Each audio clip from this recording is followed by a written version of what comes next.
Nó đi rồi đại ca. Bây giờ em với đại ca vào trong xem ông già như nào. Được, đi, mày vào.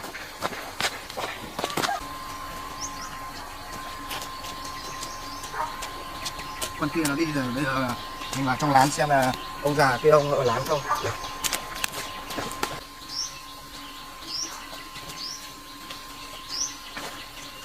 Bây giờ vào luôn chứ đại ca. Con kia đi chợ rồi, vào luôn con gì nữa, còn lâu nó mới về. Đi, vào đi.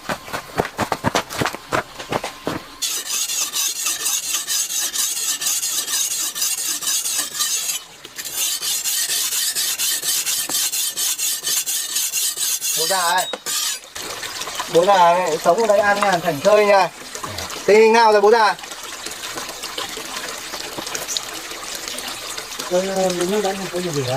Thế bố già còn muốn gặp lại con gái của bố già nữa không? Bảo tụi này một câu thôi. Nhìn ông sống ở đây có vẻ thảnh thơi phết nhở? Nói chung là cũng qua mấy ngày nay cũng không có tin tức gì của các anh, cho nên tôi cũng ở nhà tôi làm việc ở nhà này thôi, tôi chả nắm được cái thông tin gì. Tụi này nó đã nói với ông rồi, có thông tin gì ấy để báo cho tụi này ngay, để đâu tụi này mới lặn lội từ xa đến tận đây. Thế bố già có muốn gặp con gái của bố già nữa không? Bảo tụi này một câu thôi.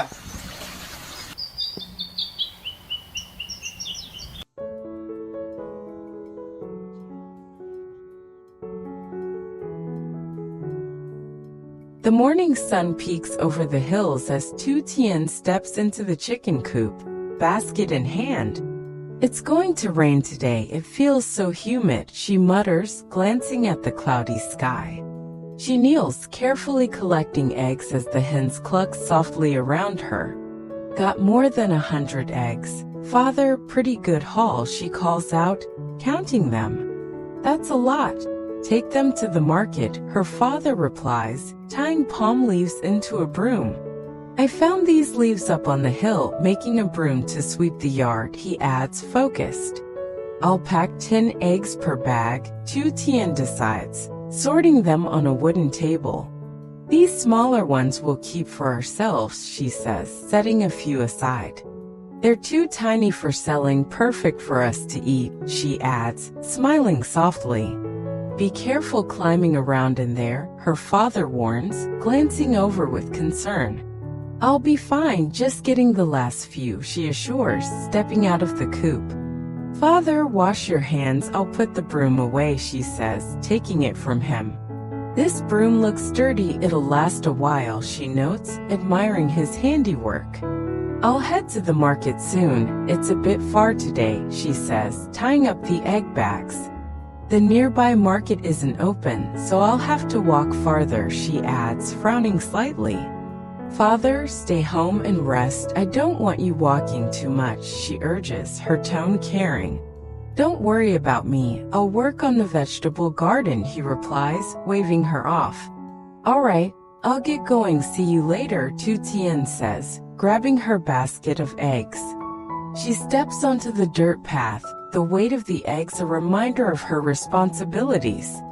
A gust of wind carries the scent of rain, she quickens her pace, sensing trouble brewing.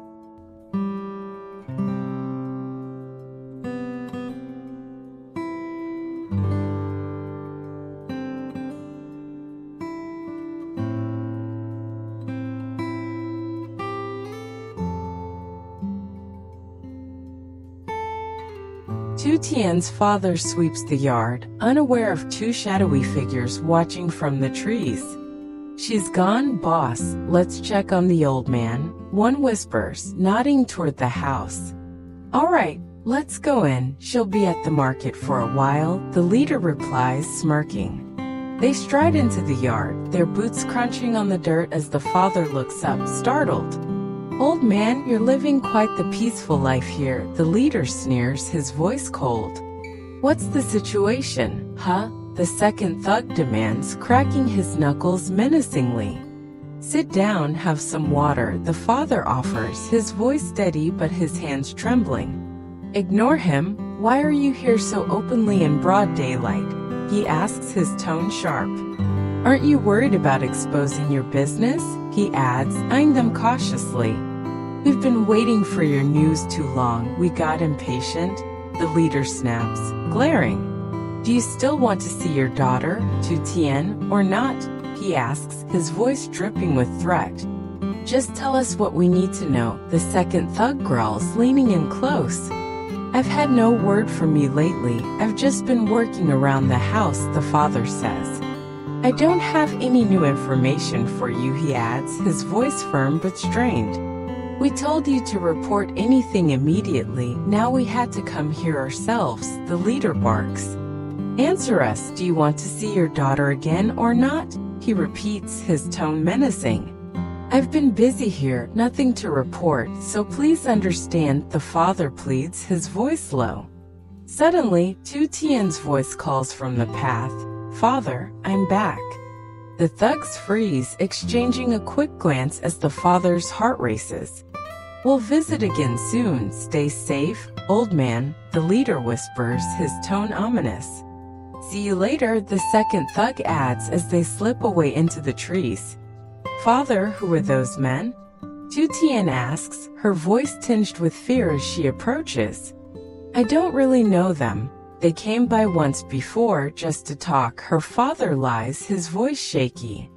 They looked scary, I've never seen them before, she says, her eyes wide with worry. Be careful, father, something doesn't feel right, she warns, her voice trembling as she heads inside.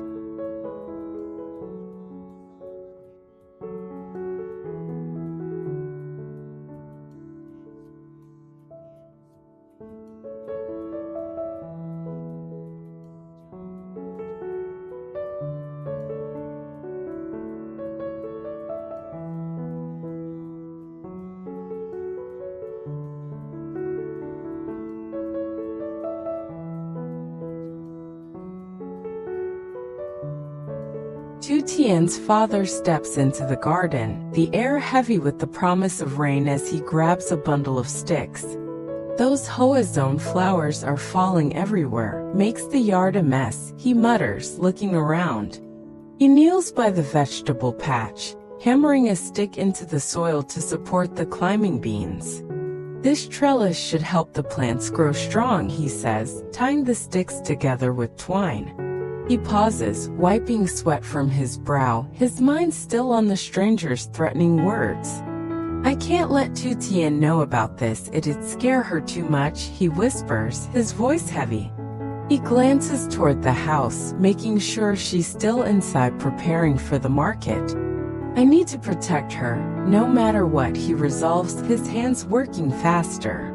He adds another layer to the trellis, ensuring the beans have enough room to climb. This should hold up even in the rain, he notes, testing the structure with a gentle shake. He moves to the diep vines, weaving their tendrils around a new bamboo frame. These vines need more support. Last year they collapsed, he recalls, his tone thoughtful. He steps back, surveying his work, the garden now a neat grid of green and brown. Looks good, should keep the plants safe, he says, a small smile breaking through his worry. He grabs a hoe, breaking up the soil around the base of the plants to help them grow. This soil's too hard, needs to breathe, he mutters, his movement steady but distracted. The memory of the thug's threat lingers, casting a shadow over his quiet work. He glances toward the path, half expecting the strangers to return at any moment. I need to figure out a plan, can't let them near Tien, he whispers, his grip tightening.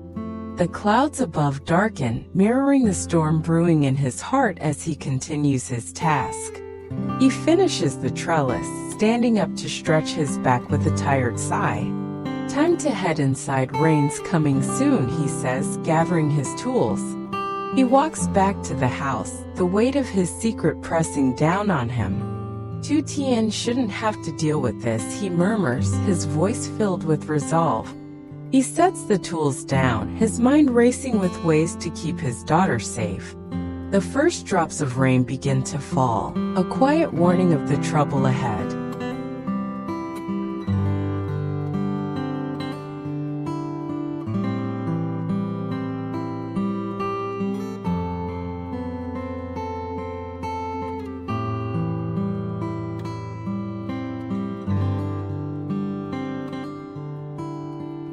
Tien arrives at the bustling market, her basket of eggs balanced carefully as she finds a spot.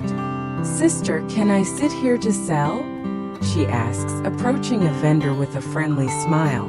"Go ahead," the vendor replies, pointing to a small space near her stall. "The usual egg seller isn't here today, she's taking a break," the vendor adds, arranging her goods. "Thanks, I'll borrow this mat and return it later," Tien says, spreading it out. "Sister, want some eggs?" she calls, arranging her bags neatly on the mat. "Auntie, fresh eggs for sale," she shouts, her voice carrying through the market noise. "How much for a bag?" a woman asks, pausing to inspect the eggs. 25,000 dong for 10 eggs, Tien replies, holding up a bag. "I'll take one, do you have change?" the woman asks, handing over a bill.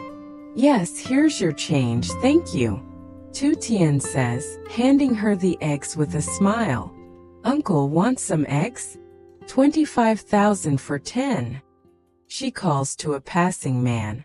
"Looks good, I'll take a bag," he says, paying as Tien hands him the eggs. "Sister, fresh eggs, 25,000 dong," she shouts, drawing more customers. "I'll take 2 bags, 50,000 dong," a woman says, counting out the cash. "Thank you, they're nice and fresh," Tien says, her basket lightening with each sale.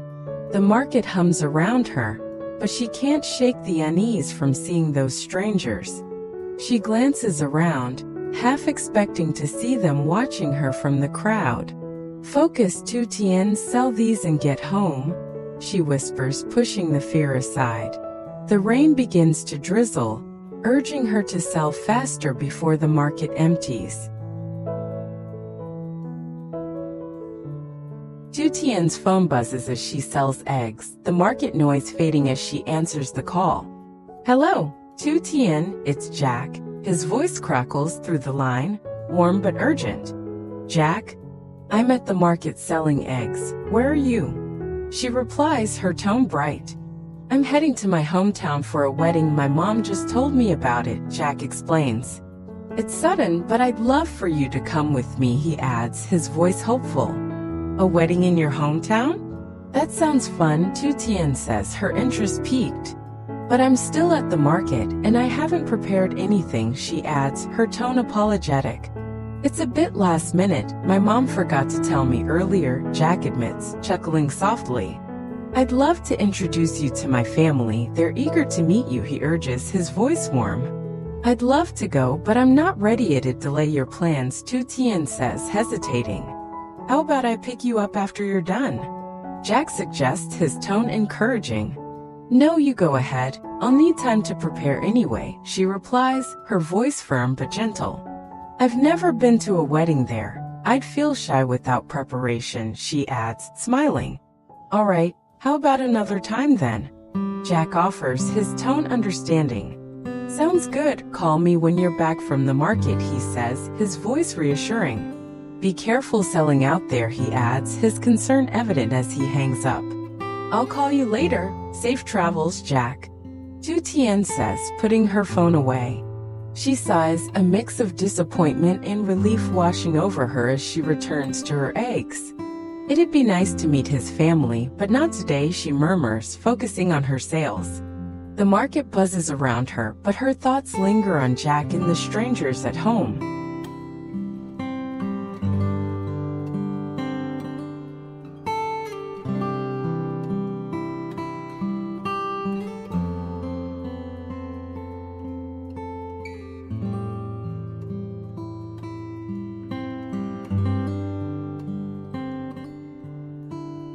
Tien's basket empties as the market crowd thins, the drizzle turning into a steady rain.